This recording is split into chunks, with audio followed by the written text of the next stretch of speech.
Okay, sorry. So quiz 5, jigsaw due on Tuesday. That stuff's a bit of a misnomer for today's lecture, but we have our unique pointer buried treasure homework from Comp 130. So some of you might remember the buried treasure lab from Comp 130. So we're going to actually convert that lab over to remove the old-fashioned pointers and use these new unique or smart pointers that we're going to learn about today. And then in 2 weeks, we're going to use that same set of smart pointers on this Facebook homework assignment that we're going to tackle. So hopefully this stuff you'll have a couple chances to kind of practice it. And for sure, quiz 6 is a little more challenging. So I'm giving you 4 tries on that one. So keep that one in mind. If you get a little bit extra time to tackle one, that will help.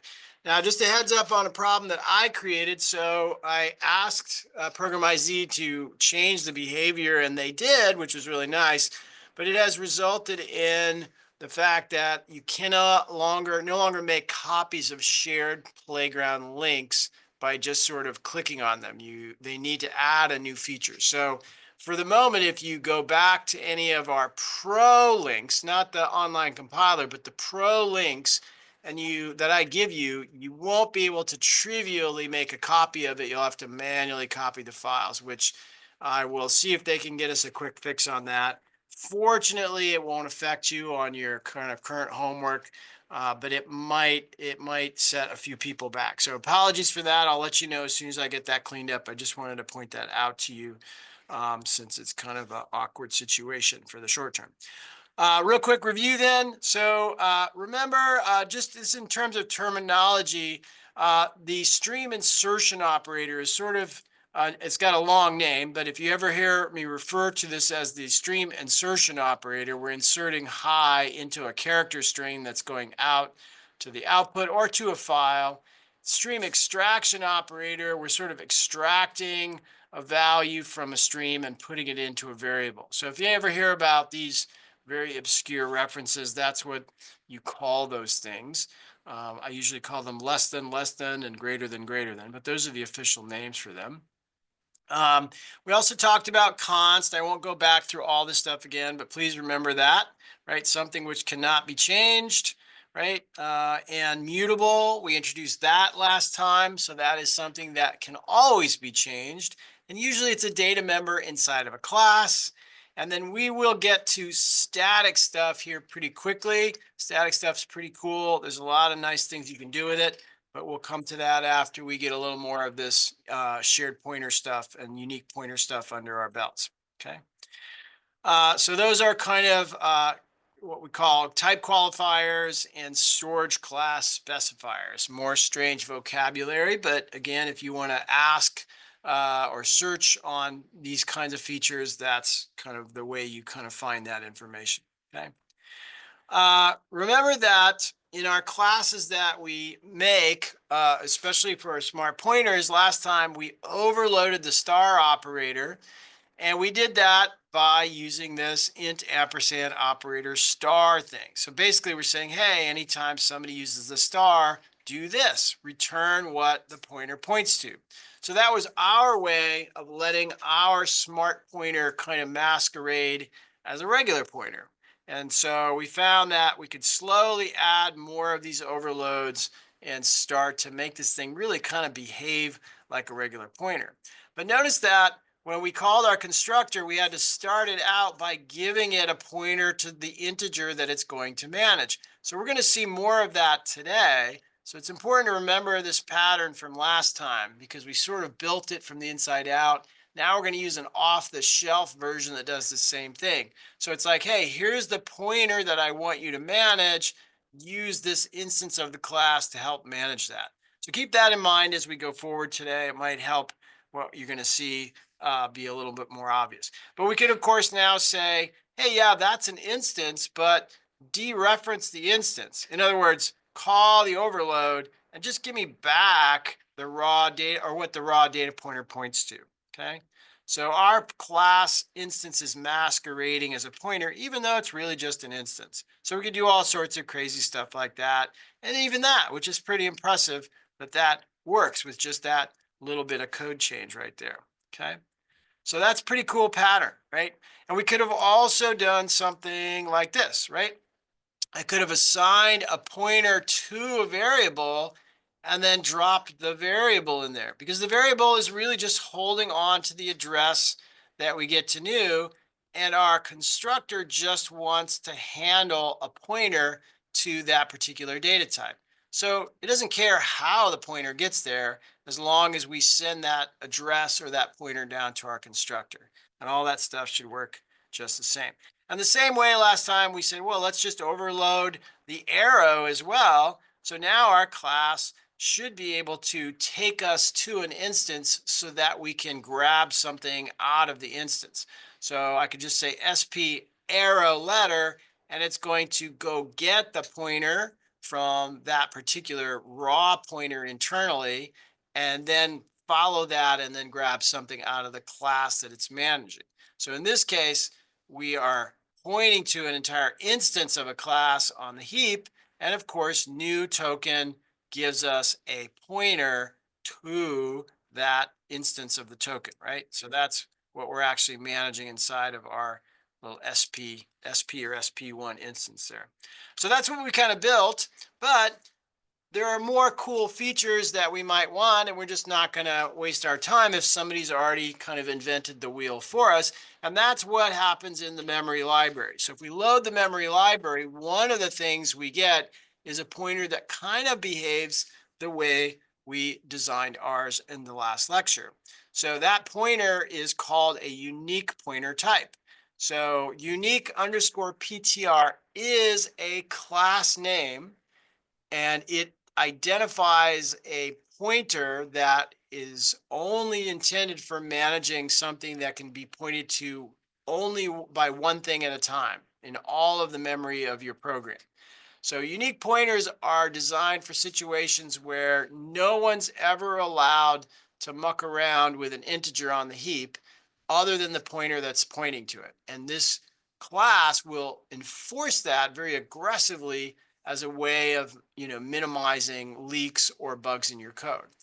Now, not every program can get by with unique pointers. Sometimes we need to have two pointers pointing to the same chunk of memory, which is really kind of like what we were doing in our homework 5. We had our puzzle piece and we had two different pointers pointing to it. So the unique pointer would not work for us in that situation. But for our lab today, lab 22, are searching for treasure via pointers, we can use our unique pointer. And we'll do that when we get to our lab at the end of the lecture today. One of the ways in which the unique pointer enforces its behavior is one thing we experimented with in the last lecture, is it removes the ability to do copy assignment, copy construction, or assignment overloads. So the class prevents that from happening even at a basic default shallow copy level, and that hopefully prevents somebody from creating bugs with this unique class. Now, we'll on Tuesday look at shared pointers, which is a lot more sophisticated and pretty cool. So for sure, we'll spend some time with that. We won't even try to build that because it's a little too complicated. And then we'll also look at something called a weak pointer, which will be important for our homework 6. So those two will kind of wrap up our 2 lectures series on this memory library that will encompass all 3 of these pointers. So people refer to all 3 of these as smart pointers because they're better than our kind of quote unquote dumb pointers that we have by default, but they all come from the memory library. So the terminology is a little bit confusing. So we'll come back to how the other 2 of those things work, but let's dive in to our unique pointer. And note that I do have some good practice problems on Quizlet that'll warm you up for quiz 6. So you might want to kind of refresh yourself on that before you jump into those quizzes. But let's review what the problem is we're trying to solve. Here, if I have a smart-ish pointer that's managing, let's say, a pointer to an integer, right? So now I have this situation, and I'd like to just talk to F1 and have it, manage that integer on the heap over there. So here's my F2. But if I do something like that, I have a problem, right? They're both pointing to integer 1, and I've sort of potentially created a memory leak over there with integer 2. And so if I manage to delete one of these things, it could corrupt the other one. So there's some potential problems here by just having a not very comprehensive implementation of that smart pointer. So we'd like to have a class that manages it and probably are doing a little bit better job than what we were doing last time. Now, when we had Lab 21, we said, hey, let's convert our initial attempt to be a templated class. So that's kind of the first step. So let's look at what you guys were kind of working on in Lab 21, right? So we want to have a pointer that can support all kinds of pointer types, integer pointers, float pointers, whatever new class kind of pointers that you might create. Okay, so creating a templated class is the first step to kind of doing that. Okay, and so our unique pointer is going to do that, and it's going to support all kinds of different types because it's going to be templated, and it's going to create some memory on the heap like that. Now, generally, once I've created this thing, we never want this thing to get changed to something else. That's the definition of unique pointer. But we can get rid of this and assign it something else completely, okay? So we'll look at ways to actually modify that. But what we can't do is copy from one unique pointer over to another unique pointer, right? So we can't do a assignment overload or a copy construction overload. And we'll review what that looks like here in code. But what we get from this new unique pointer is it's going to clean up the heap whenever it goes out of scope. And that's the good thing we like about this scope bound resource management strategy, okay? And it is said to be highly optimal, almost as fast as using regular pointers. So obviously the people who wrote this would like us to use it because it implements this really cool pattern, right? Clean up your mess when you're done with it. You go out of scope and everything gets cleaned up automatically. So let's see how this thing actually works. So we did this, right? So this is what we did last time in Lab 21. For those of you who did it, we templatized our smart pointer. So we were just saying, hey, here's our smart pointer, but it's going to manage an integer. And here's the pointer to the new integer you want to create. So for those of you who managed to do this, that kind of works just nicely, right? That's our type. That's the name of our instance. And our constructor receives a pointer to something that's on the heap. And now it's holding on to that and managing that for us, okay? So that was a little bit of a step up in terms of syntax. We went from just a simple smart pointer to a smart pointer with a template type. And notice that the template type has to match the pointer that we pass into the constructor, right? Kind of makes sense. If you think about Lab 21, we're managing a pointer to an integer, so that thing has to match, okay? So most of you started on that. We haven't all got that done, but that's really what Lab 21 was all about. So we're going to see today that if we start using the memory library, which is a more tested and feature-rich version of our smart pointer, it looks pretty similar to Lab 21.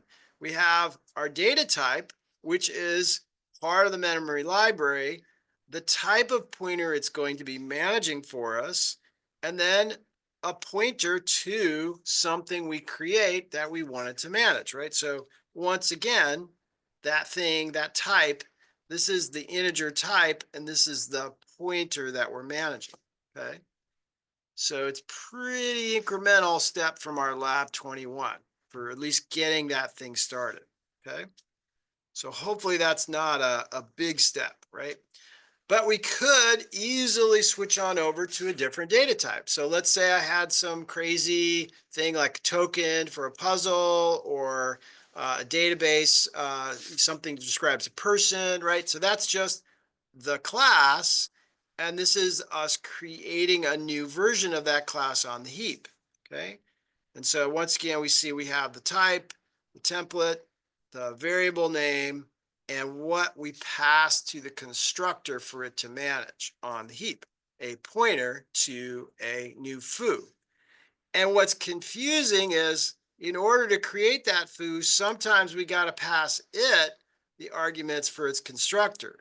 So this whole thing is starting to get a little confusing. It's like, okay, what is all of that? Okay, well, it's just a pointer, because we know new always produces a pointer, but foo requires some constructor arguments over here. So it can get a little confusing, but we're still doing the same thing we kind of saw on the previous page. We just sort of added some arguments to foo, okay? And so we're sort of producing a pointer to this class, essentially over here, okay? Now notice I didn't say foo star, right? Because you didn't do that in lab 21 either for your smart pointer int type, right? We didn't say int star, we just said, just foo, right? So we're saying foo is the type of pointer, and here's the actual pointer you're going to manage. So it's very tempting to put that star in there, but we don't actually do that. So let's look at the actual code. Here's me creating a null pointer that isn't managing anything at the moment, but it has the potential to manage something of type int, a pointer to an int, okay? So it's really just an instance of a class that's doing nothing. It's got a null pointer underneath the surface, and it's not doing anything on the heap. So I could test that thing and say, hey, if you are not valid, so with unique pointers, the exclamation point has been overloaded so that we can ask the instance as if it's a pointer, like, hey, are you null? So if I say if not int ptr, that's like saying, hey, is your raw pointer undefined right now? And if it is, I don't want to try to follow it, right? Because that's a null pointer, right? But let's say we create something that does manage something on the heap, right? So now we're managing that int5 on the heap. And so I can come back and say, okay, if you are valid, so here we've overloaded the truthiness test of that particular instance, right? We can't usually ask an instance if it's true or not, but we can use some overloads inside of that to allow us to evaluate it in that way. And now we can use our overloaded star operator to get what that pointer is pointing to. Okay, so we picked up a few new features in our unique pointer that we didn't build last time, but that's kind of nice, right? It's really just, if we stand back, that's kind of how we would write code when we're managing a regular pointer. But in this case, it's just an instance of some crazy class acting like a pointer, okay? But we also can call some methods that have been added. So notice here, the dot reset is a method of the class. It has nothing to do with the pointer per se. It's not an overload. It's just a normal method that the class supports. So when we say dot reset on a unique pointer, that resets the pointer inside and calls the destructor on that particular class or integer or whatever, right? So it properly cleans that thing up, okay? So we see that our unique pointer, in addition to having these overloads, also has some of its own special methods that allow us to do some maintenance, okay? So in that case, if I try to follow the pointer by saying cout what's at you pointer, we're gonna get a crash, right? Because, or some exception raised, because that thing is not valid. Okay, so we always really want to test the pointer first, just like we would do with a regular pointer. Okay, so the pattern is really pretty similar to hopefully what we've seen before. Okay. So let's switch it over then and use our unique pointer from the memory library to manage a pointer to the foo class. So here, once again, not pointing to anything, but it's data typed or templated to manage foo pointers, okay? So we can test it, say, are you valid or not? And then separately, we could create our own unique pointer to a foo class, right? So instance of foo. Notice our little constructor arguments for foo had to get passed in there. And now we have this, fully created. Think of it as a puzzle piece from homework 5, but we're managing it with the U pointer here, okay? And then we can test it. Are you valid? And if you are, I'll follow your pointer to get what you're pointing to, or I could reset it. And this is cool because when this reset happens, it's going to trigger the destructor that you wrote for your foo class. So this is a really nice sort of cascading of goodness. It's like, okay, if you put a destructor in foo, then when we call reset on uPointer, it will clean up any memory allocations that foo created in its constructor. So that's a really nice pattern, right? So, and then we, obviously we wouldn't do this if we had reset it. We would rather be testing that. Sorry, a little typo there. We would rather be testing it before we actually try to access that, just like we would with a real pointer. Okay. So that's the idea with these unique pointers. But as we know, because we developed our smart pointer, it really isn't, of course, a pointer at all, right? It doesn't point to anything. It just is making it seem like it's doing that, right? So even though we have the star, uPointer, etc., equal an instance of foo, we're not actually doing that, right? So most of you realize this by now because we did our lab 21 and we did all of our work in lecture 21. Okay, so that's just the pattern that we're following here. uPointer has all this stuff developed in the same way that we started it on Tuesday. Okay. So we're going to play around with this unique pointer, and then on Tuesday next week, we will move up to the shared pointer. And you'll see that the pattern is pretty much the same. We can test for validity. If it's valid, then we can follow it, etc. Okay. So let's look at a few pieces of code to kind of help us out here and make sure we understand what's happening. So here I'm creating an instance of a class that I'm going to use to manage a pointer to an integer. And there is the integer whose pointer I'm going to be managing. So we're making the integer in the constructor argument. Okay. Here's another integer, right? And here's a tricky piece of code. So let's just zoom in on this. This is an instance, this is a variable. It's an instance of a class. So the address of this instance is not going to equal the address of that instance. These are two different chunks of memory, okay? So not surprising, right? They're two completely different instances. They're not even, they're not even managing the same thing on the heap, but the instances themselves are two different instances as well, okay? Now, we can follow, of course, the pointer that it's managing, okay? So this is not very complete code, but I could say cout star one I PTR1, cout star I PTR2, and that should be valid, okay? But unique pointers will not allow us to copy something over. It's like, hey, that's the problem we're trying to avoid here. So our assignment operator has been deleted in the unique pointer class, just like we did with our smart pointer on Tuesday.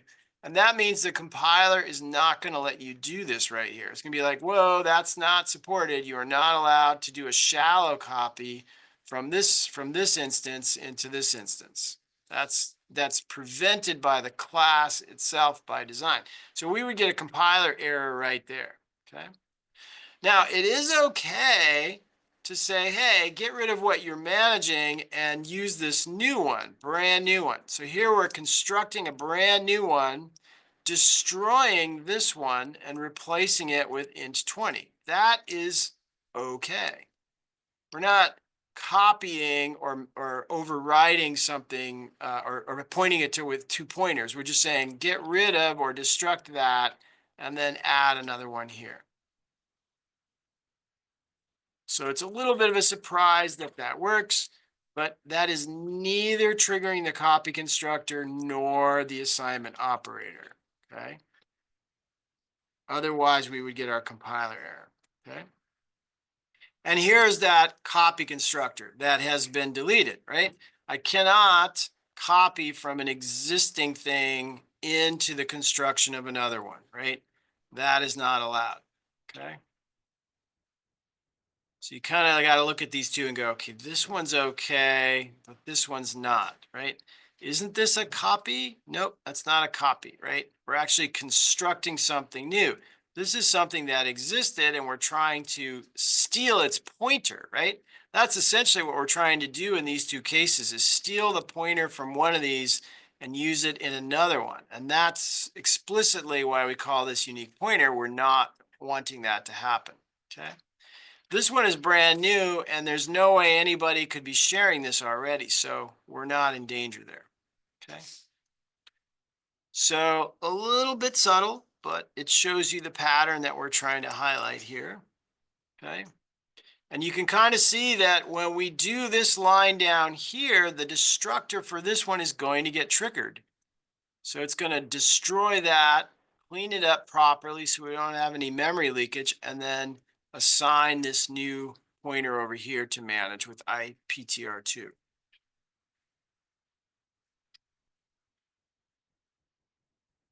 Little bit tricky, okay? So let's see if we can do this. We're going to create 4 different pointers, an integer, a double, a string, and a float. And so we're going to use our unique pointer, and we're just going to kind of create them, and then we're going to add up their values using the dereference, an overloaded dereference, right? So, but in the case of, this is a little tricky, in the case of the string, we're going to add up the size of the string. So we're going to actually be using the overloaded arrow to get past the unique pointer to the method for that particular string, okay? So that's what we're going to use to get a number for our string there, right? So, and we'll just sort of pull up, otherwise we'll pull up the val data member for our foo class. So I said float here, I meant foo actually, so I'm going to jump the gun on that. So you should see a sum that kind of makes sense. So let's actually see if we can do this and then trigger the reset just to see what happens when you actually do that, okay? So let me pull up the code, see if we can kind of work on this together. Ooh, sorry. Okay. So bright. Okay. All right. So let me follow the to-dos here. Don't forget your memory library. I won't do this to you very often, but it's hard to remember memory if you have never done it before. So that's the name of our library. Okay. Here's our foo class. A little message so we know when it's getting destructed. It's very helpful. So let's create a few pointers. Okay. So it's going to be a unique pointer, PTR, prototype, or sorry, template type is going to be int, right? We're going to call it IUP, okay? And we want to manage an integer on the heap. So I forget what we said we want to do. I guess you can make it anything you want, but it's going to be a new int, let's say 1, right? Okay, so now that's a 1. And then we'll say unique, tr, double, I, or D, UP, new int, new double 1.1, right? Okay. So that's our double. Okay.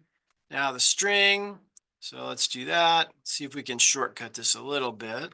Okay. Now, most of us, when we create a string, we don't use the constructor for the string, but that's what we're going to do this time, right? We're saying new string, right? And we're going to pass the constructor hi there, which has 2, or hi, which has 2 characters in it, okay? And then our last one, unique PTR, what do we say? Foo. Foo needs an integer value for its constructor. So let's see if we can get this right. So it's a foo type, okay? And we're going to call it FUP, new foo constructor 5, okay? Just guessing at things, okay? Oh, extra parenthesis are missing. Ah, thank you. Oh, thank you so much. Appreciate that. Thank you. Yep. Okay. There we go. Yep. Perfect. Okay. So, so now we cannot, just so you know, like we can't, well, let's just see if that compiles right there. See if I got lucky. Okay. So interestingly, we see automatically foo5 being destroyed. Let's just review why that is. Well, when this unique pointer goes out of scope at the very bottom here, its destructor gets called, which in turn will call the destructor on whatever it's managing. So that's a really nice feature. So automatically we see that the unique pointer is taking care of cleanup. When it goes away, it cleans up the food. That's what we mean by scope-bound resource management, okay? Now, if we try to do something like this, right, we try to make a copy of this unique pointer in another one, the compiler should flag that as an error, okay? It says use of deleted function, unique pointer, et cetera, et cetera. So what it's telling us is we're not allowed to call the copy constructor, right? That would be a copy constructor usage. Similarly, we are not allowed to copy two existing things. So if I created a separate food pointer and tried to copy from the second one into the first, we're going to trigger a different kind of error, right? That's our assignment operator that has been removed. So that's not okay either. So let's get rid of that, right? Okay. But let's just add up these things and look at what we can do, right? Just like we normally do. Get what you're pointing to, get what you're pointing to. Follow the pointer to the size method of the string. Strings support size methods, right? So we're saying how big is the string, right? Follow the pointer to the val, the public data member for the val, right? So here's our foo class here. So we're following the pointer into that class. So we should get a reasonable number off the end of that. So 9.1 should be whatever our integers were there, 5 plus 1 plus 1.1 plus 2. I think that's what that was, okay? Now, if we do the last thing, and then we'll kind of step back from this, but if I say f up dot reset, we're calling the reset on this instance of the class. We're not calling the reset on foo. We're just saying, hey, unique pointer, reset yourself, okay? And so that should give us the destructor on foo5, okay? So that kind of gets at the cleanup a little bit early, right? So that's just us forcing that thing to clean itself up, okay? We're telling the foo to reset, which essentially calls, or the unique pointer, which then causes the foo destructor to be called, okay? So a little bit to think about there. It's a good one to review, right? So this is just what we kind of just went through there, okay? The good news is if we sort of blur our eyes a little bit and step back from all of this, it's just kind of like a real pointer. After the construction is done, just think of it like a pointer, right?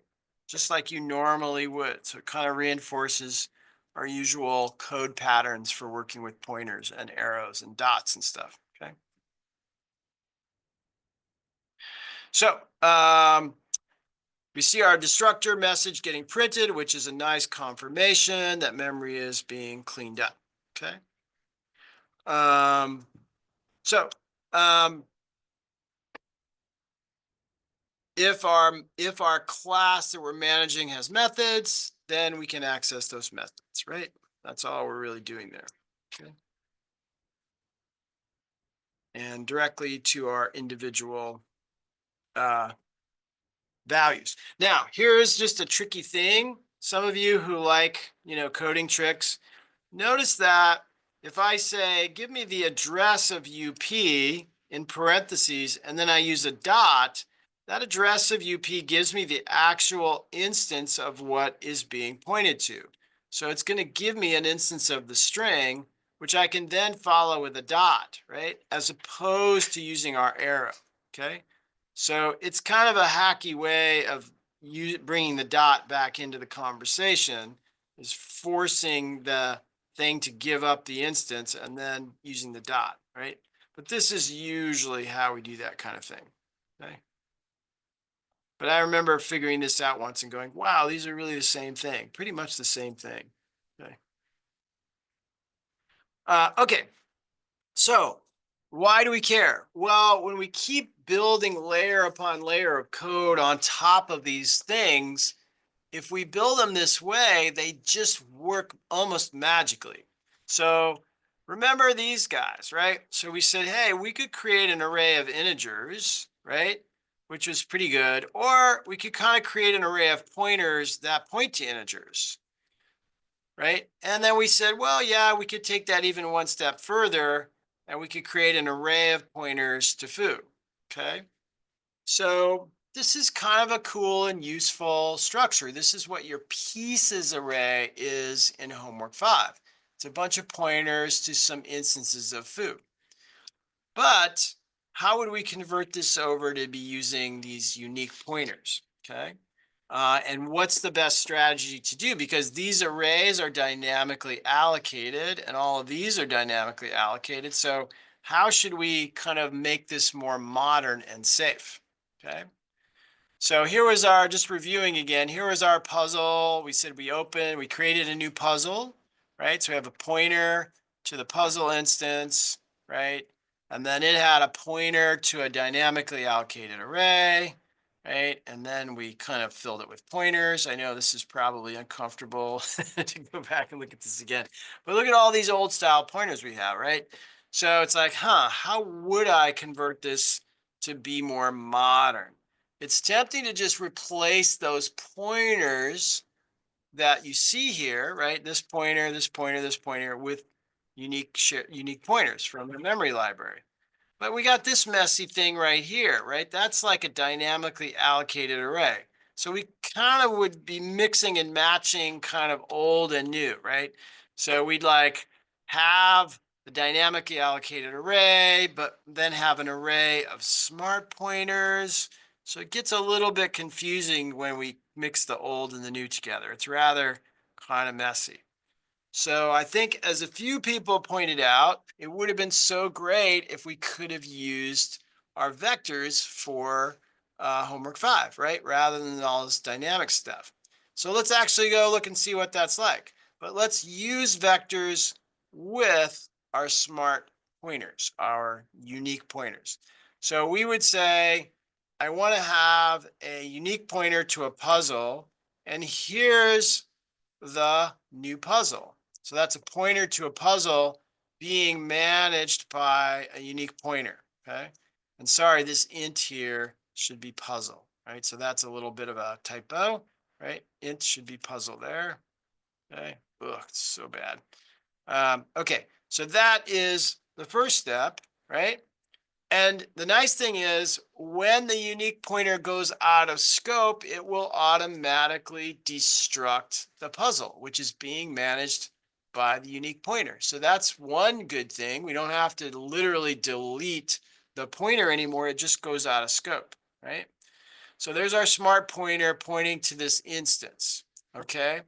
Now our pieces is going to be an empty vector of smart pointers, but we're going to push back more smart pointers, which are our unique pointer, into that vector as we load puzzle pieces from the file, okay? And then similarly, we would like to dynamically add rows to our vector of smart pointers, okay? So we're going to be growing these things by using the modern vectors, but the pointers are going to also be modern pointers. So we're pushing back these smart pointers. And so what we have is a vector of instances.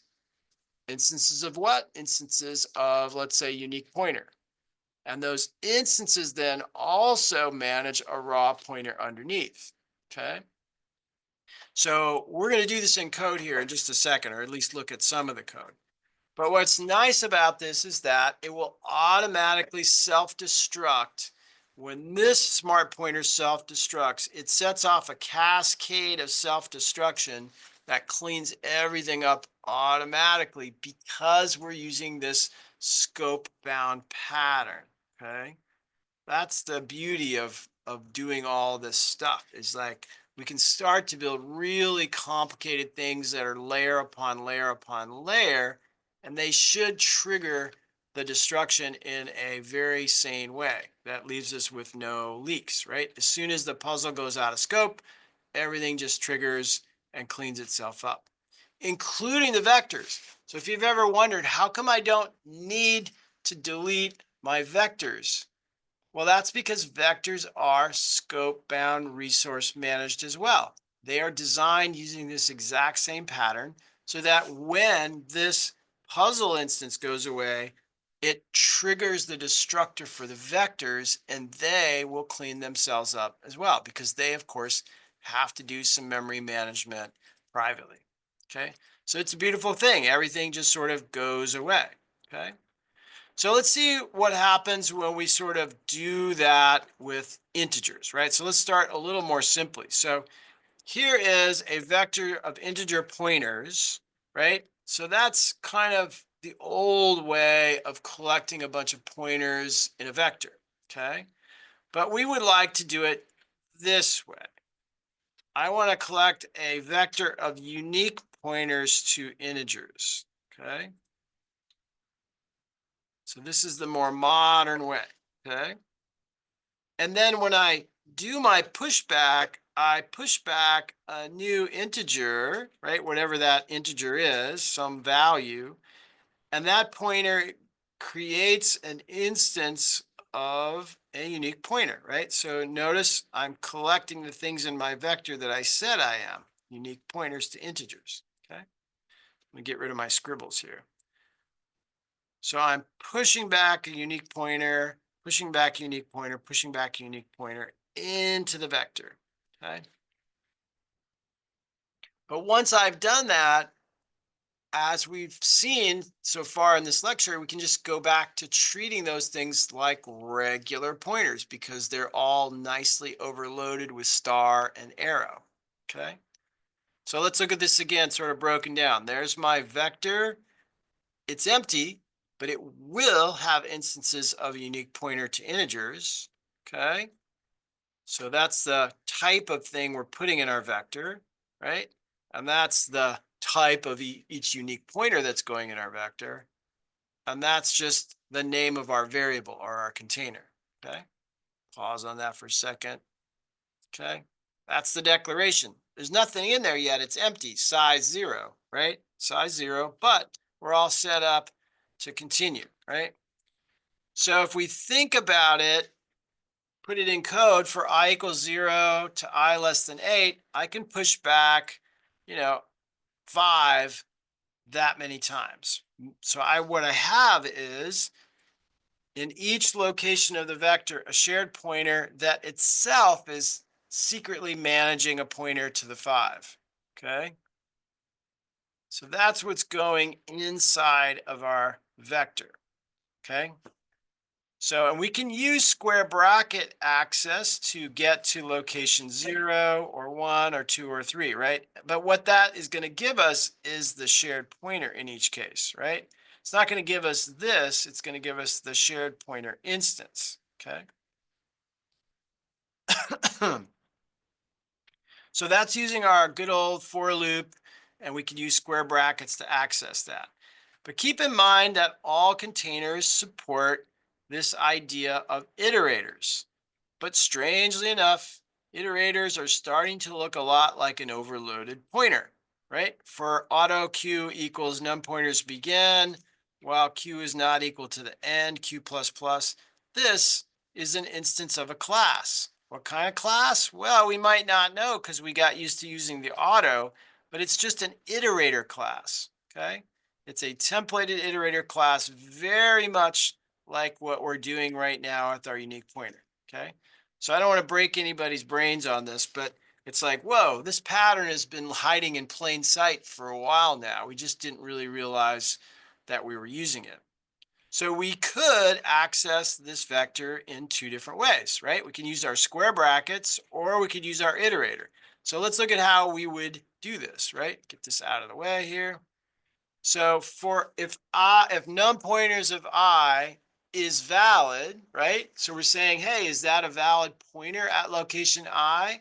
Then follow the smart pointer, right, at location I and print out what's there. Should print out the number 5, right, in each I position, okay?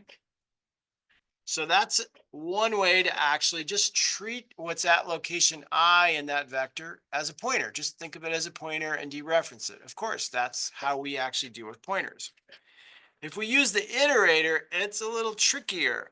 We say if what's at the iterator is valid, then dereference the iterator and dereference it again.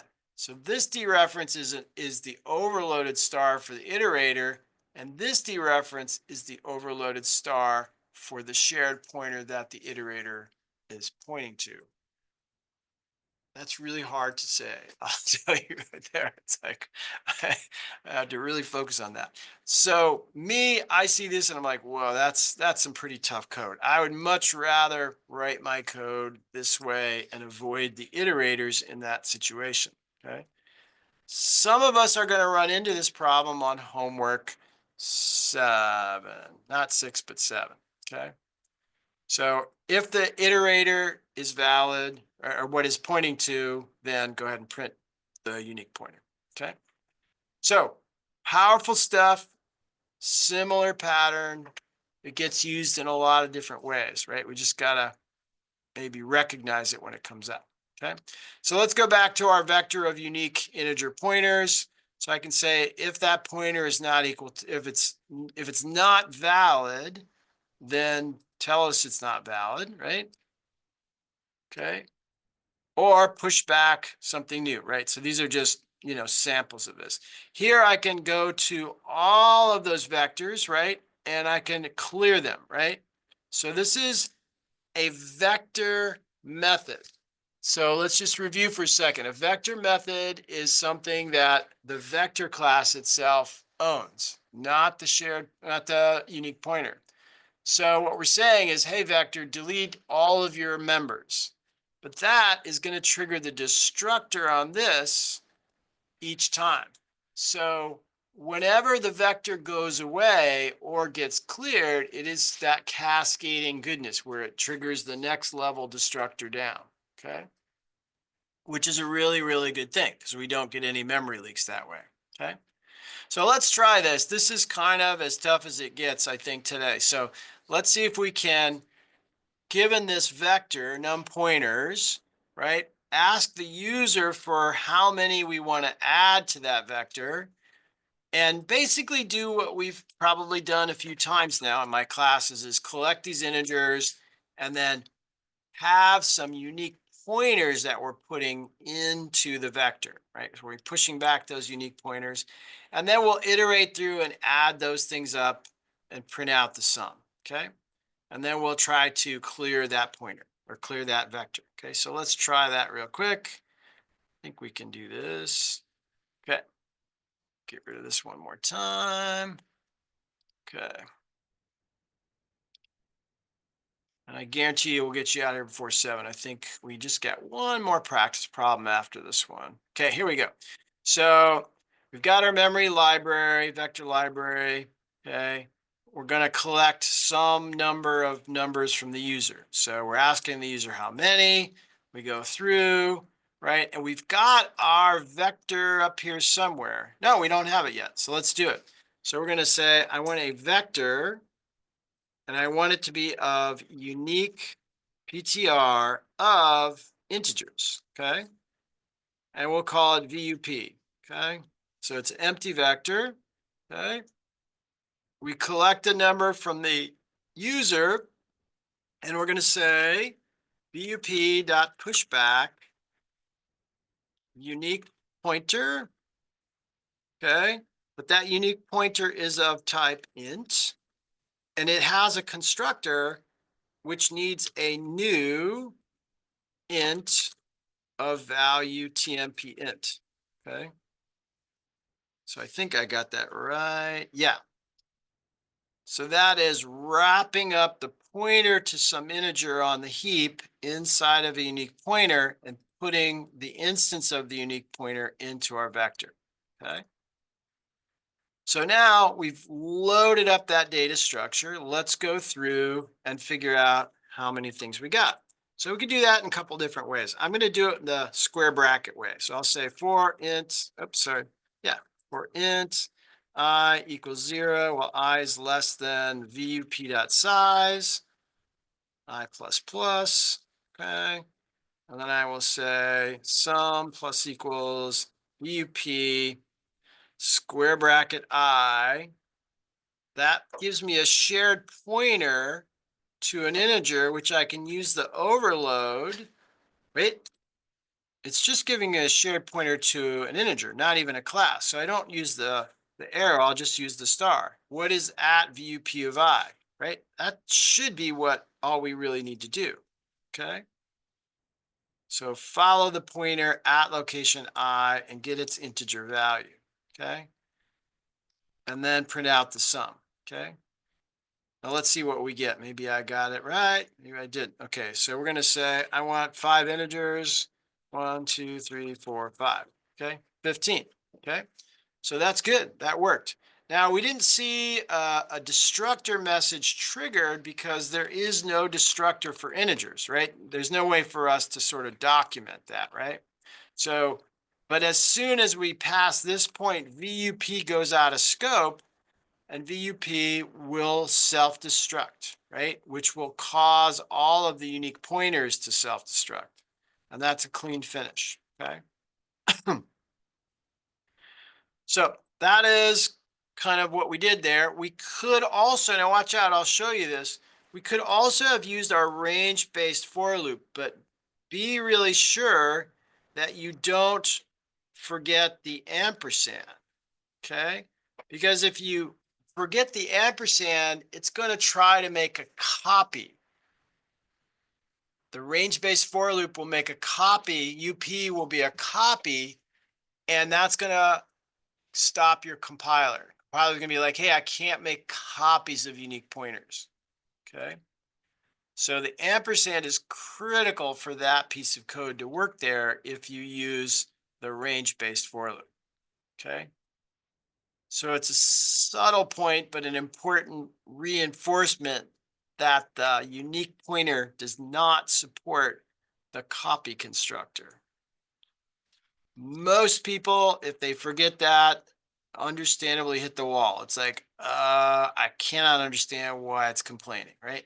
Gotta give it a reference because we're not allowed to make a copy of each of those items, only take a reference, okay? So pretty dense stuff. Definitely give yourself time to absorb that. Maybe come back and look at it again or watch the video again later, you know, after you've kind of let your brain cool down from all of this. But it's some cool stuff. Definitely advanced. Okay, so definitely the deeper end of the pool here. Okay. And just some highlights, but I think I probably covered all these guys right here. Yeah. So this right here would not work, okay? Because we're not allowed to make a copy of the items in the vector. Okay, so that's our solution there.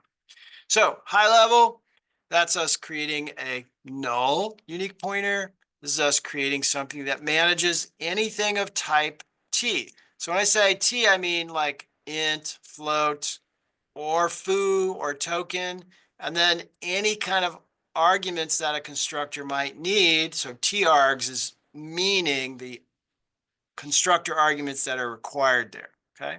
So that's the form that we would use for the unique pointer, and we'll definitely be using that with shared pointer and on homework, our next big homework, okay? So keep that in mind. And we can check the truthiness or validity. And you will need this for our lab today. If I ever want to get the raw pointer from a unique pointer so I can print it out, I'm going to have to use the .get method of the unique pointer. So you're like, hey, show me the hex value for the pointer you are managing. The only way to do that is to get with the get value, okay? So anywhere you see somebody printing out a pointer address, this is the only way to do that with a unique pointer, okay? And the rest of this stuff we've kind of seen, okay? Now we'll look at swap here just momentarily. Again, for some of the folks who are more interested in some of the more advanced stuff, there's something called move semantics, and swapping is one of them that is a tricky way of avoiding copying stuff around in memory. So don't worry too much about this as our last practice problem. Number 2 is really the important practice problem. Okay. So, and this little hint right here is for our lab today. But what we're going to do next is just a little bit of extra stuff for you. So, and it's not too hard, but let's just take a look at it here and then we'll get you out of here. So when we want to swap the raw pointers that are being managed by 2 unique pointers, we need to use the swap method, okay?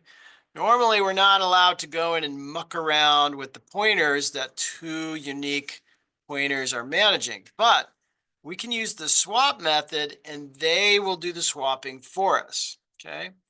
So here is our 2 unique pointers. We'll call them like red and green. They are pointers to string instances on the heap, okay? So if I wanted to swap these with each other, I could do something really inefficient by like deleting that one, copying it over here, deleting that one, copying it over here. But that is deleting things and copying things. Underneath the surface, the more efficient thing to do is just swap the pointers, right? Rewrite the pointer here and here so that these things are actually swapping with each other. And that's exactly what happens when we say red dot swap green, okay? And there's an equivalent swap function that does the same thing, but this is really the one we're interested in here, okay? So red swap green swaps the raw pointers underneath the surface, and we're not allowed to participate in that. It just kind of does it for us, okay? So that is a nice, efficient way to swap things between 2 unique pointers without any extra things leaking or needing to be deleted, okay? So that's our swap method. Now, move is kind of similar. So whenever something gets deleted, we would rather not make a copy and move something around, right? So here we got 2 unique pointers, okay? And they're pointing to our strings here, red and green. So if I wanted to move the red string over to the green, I can use the move semantic for that. So what that's going to do is going to be destroy the green string, okay, and nullify the red and steal the red string from the red pointer, okay? So it's kind of doing 3 things here, okay? So it's the most efficient way to allow the green to point to the red, right? Get rid of that, nullify that, update that, okay? No other way to do that without having this special kind of move feature, okay? So the idea with move in general in C++ is it's clever ways to avoid copying things. We're not going to do much with the move semantics in this class, but some people from time to time are curious about it, so I like to introduce it. But it is definitely starting to get a little beyond the scope of what we want to try to understand in one semester. Okay. So that's just a little bit of pointer magic underneath the surface, okay? So let's try to do just one of these. I'm going to create a class. So I'm really going to create one level of abstraction here. I'm going to create a class called color, and it's going to have a private, well, we'll make it public for simplicity, but it's going to have a data member called name, and it's going to have a destructor that documents what's going on, okay? So now we're going to create 2 instances of these things, and we're going to try to move this thing around. And we'll see the destructors getting triggered. So that kind of documents what these move semantics are actually doing. Okay. So you'll see the goodbye being triggered, and hopefully it'll make some sense. So let's dig into this one real quick, and then we'll get you guys into the lab here. I think that'll be our next move. Okay. So we got our libraries, we've got our class all set up with a destructor. We got to feed it a string to get it started. Okay. So let's create a unique pointer that manages an instance of red. So this is just good practice on our unique pointer. So unique PTR of type color. Okay. Notice no star there, right? It's just color. And I'll say UP red constructor new string new color, sorry, new color red. I think that's how we do that. Okay. So everything lines up. Okay. So that's my red. And then I will do the green. Okay. And here. Okay. Green. So it's a pointer to an instance of the color class, right? Which matches that right there. Okay. Now we'll print out the name. So it's just see out UP red. What's at UP red? Okay. So ENDL. Just like a regular pointer. Okay. Do that again for our green. Okay. That should work. And now we want to move the red to the green. So we should be able to say UP, I think I got this right, green dot move UP red. Okay. Move the red instance to the green. Okay. So we should see the green destructing for sure, because that's going away, right? Okay, and I think this last part, if not, now I'll print out the name. So we didn't actually do that part, but let's just see if, looks like it's the redeclaration of UP red. Oh, did I create it twice somehow? Oh, there it is. Oh, no. Wait, UP, oh, green, sorry. Little typo there. Okay, try that again. Okay, getting closer. Operand types 41. UP red. Okay, let's see what I did wrong on 41. See out. UP red. So UP red is an instance of a class. So we don't have the ability to print out an instance of a color class. So we got to reach into the class and ask for its name. Okay. So sorry, a little oversight on my part, right? So now we're saying, okay, follow the pointer into the class and get its name. Okay. Has no member named move. Okay. So did I get my semantic wrong here? Go back and check. So the move should be green. Oh, it's green, just move. The function name is called move. Sorry. So we'll say move UP green equals move red. Okay. I think that's it, right? There we go. Okay. So we're moving the red to the green, right? And that triggers the goodbye for the green. Okay. And then when we finish the program, we trigger the goodbye from the red because our final destructor gets called at the very end of our program. Okay. Oops. Yeah. So let's get back over there so we can see the solution to all that. Okay. So it's a little tedious, I know, to kind of go through all this stuff, but you can kind of track what's going on by watching our color class destruct itself. Okay, it gives you a little bit of insights on what's happening inside of these different classes. Okay. So I'll kind of pause there to see if anybody's got any questions, or at least let you kind of absorb that.